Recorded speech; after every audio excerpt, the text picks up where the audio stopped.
Ça. Oui, où c'est que le Béziers? 5000 morts.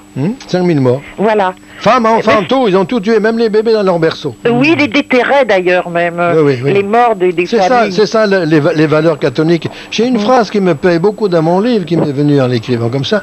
Je dis, vos valeurs confiture à tartiner sur des tranches de vin. Vin, V-A-I-N. Ouais, oui.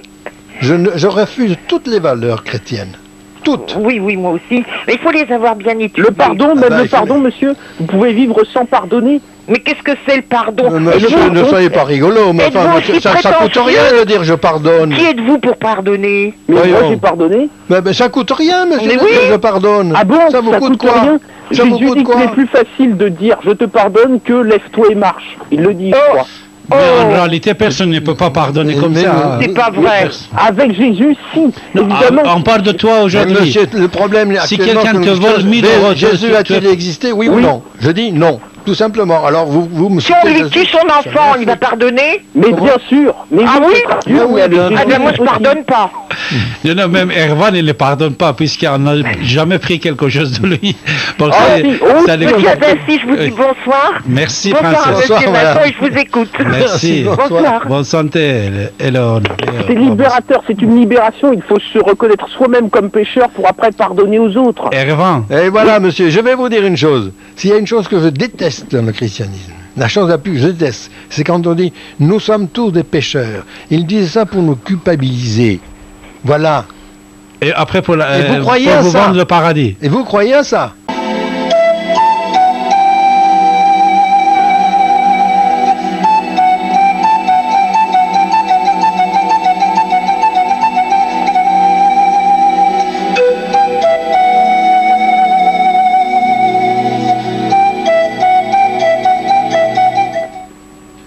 Mehrabê, temple de Mitra. Les sciences fondées par Mitra vont être suivies pendant 7000 ans par les fidèles du dieu du soleil dans toutes les cultures, pays, civilisations. Alors dès le départ, 7 membres composaient le groupe de Mitra. Déjà le chiffre 7 était un symbole comme les planètes qui tournent autour du soleil, qui sont au nombre de 7. Chacun des 7 compagnons de Mitra avait pris le nom des planètes comme Vénus, Mercure, Neptune, Mars, la Lune ou Jupiter.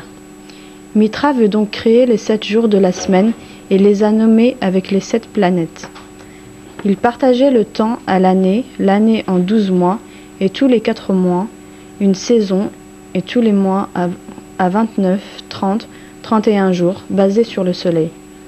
Les saisons resteront éternellement fixes et conformes. Chaque mois, 2 réunions étaient organisées dans la grotte, la première et 4e semaine de chaque mois, en inventant plusieurs fêtes journalières, mensuelles, saisonnières et annuelles.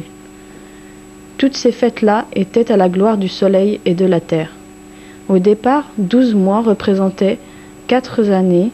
Chaque départ d'une saison était le départ d'une année qui fêtait le solstice de chaque saison.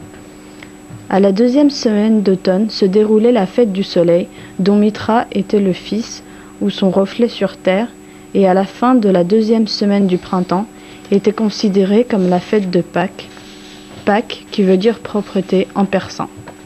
Cette fête était un hommage à la nature.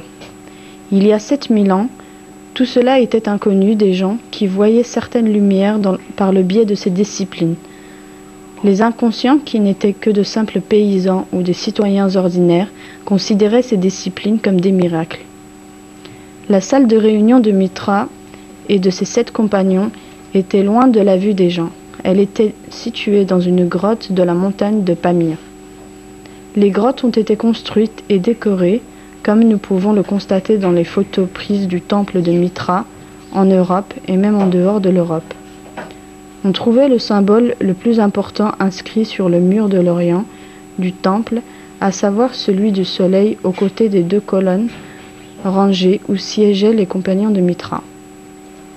Pour construire les temples de Mitra, nommés Mehrabê, dans les grottes, il était nécessaire de posséder l'équerre, le compas, les règles, le fil à plomb, le niveau ainsi que les outils pour pouvoir travailler les pierres de la montagne et celles des grottes. Les temples de Mitra étaient accessibles par des souterrains où il n'y avait pas de montagne.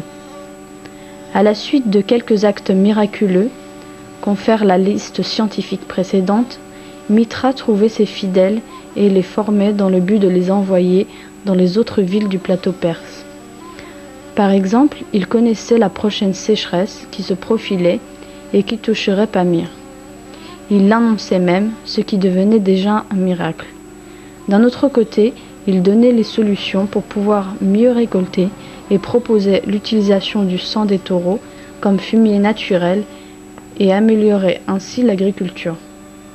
Les gens qui ne connaissaient pas l'avantage de l'utilisation provisoire du sang de taureau comme fumier croyaient que Dieu était le soleil et avait besoin de sacrifier du sang humain pour améliorer le rendement de la terre.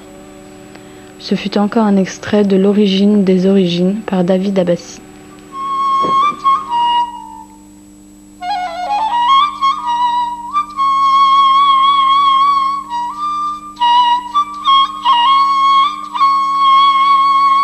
Ici et maintenant, 24 heures sur 24, sur internet, ici-et-maintenant.com.